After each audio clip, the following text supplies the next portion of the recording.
Greetings, this is Paul the Poke from paulthepoke.com. Today's topic, Millennial Kingdom, geological, geographical implications in the greatest earthquake ever.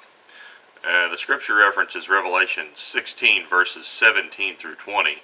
The seventh angel poured out his bowl into the air, and a loud voice came out of the temple from the throne, saying, "It is done." And there were flashes of lightning, rumblings, peals of thunder, and a great earthquake such as there had never been since man was on the earth. So great was that earthquake.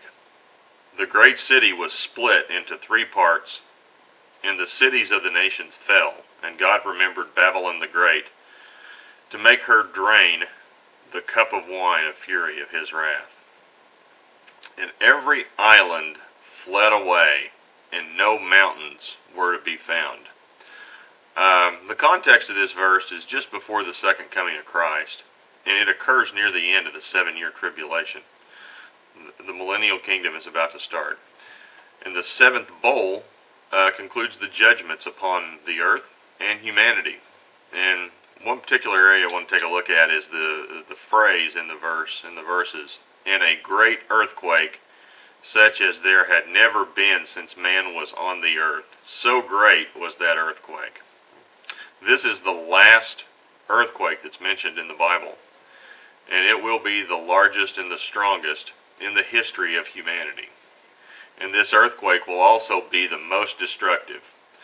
In the Greek expression of the quake, it's restated 3 times, and it's, as it would be interpreted, the earthquake is greatness and magnitude upon greatness and magnitude upon greatness and magnitude.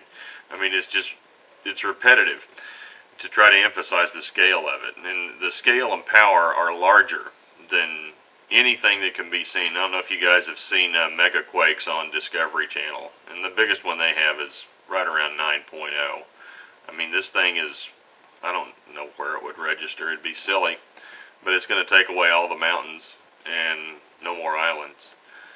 The great city was split into 3 parts. That great city is Mystery Babylon, and so there's a lot of conjecture as to, well, which city is it? Is it a literal Babylon itself, where there'll be a rebirth of Babylon in what is modern-day Iraq, south of Baghdad? Some people think it's Rome. Some people think it's Istanbul, Turkey, Mecca in Saudi Arabia. These are all 7-hilled cities. Lots of conjecture. Pick your 7-hilled city. It's fun to think about, fun to talk about. I don't think it matters for the reasons of the statement. "And the cities of the nations fell." And all the cities, plural, of the nations, plural, are doomed. The Greek word for fell is pipto, and per Strong's Concordance, so these cities, they will descend from a higher place to a lower place. They will be thrust down. The nations, the cities of the nations will be thrust down. They will come to an end, disappear, cease.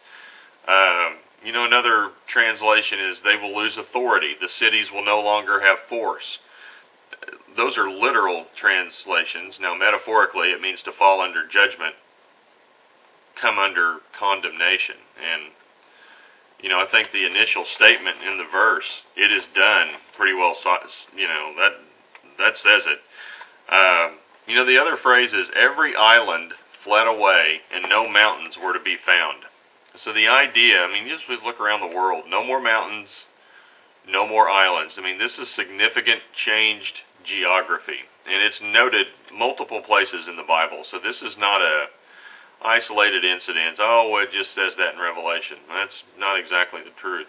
I found 5 of literally tens of these types of verses. Psalm 97 verse 5, "the mountains melt like wax before the Lord of all the earth."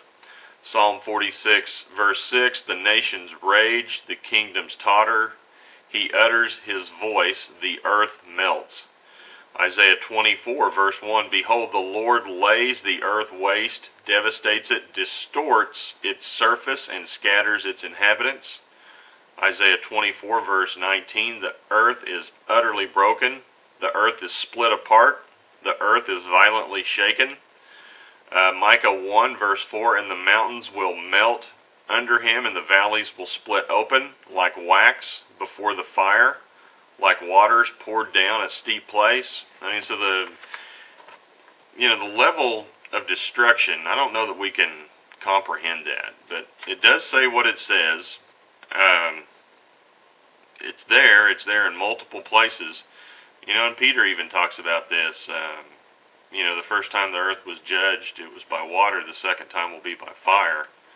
So, with all this seismic activity, you'd have to expect some volcanic activity as well. At any rate, if you're interested in this topic, please feel free to check out paulthepoke.com, keyword Millennial Kingdom, earthquake. Thanks for listening. Take care. Bye.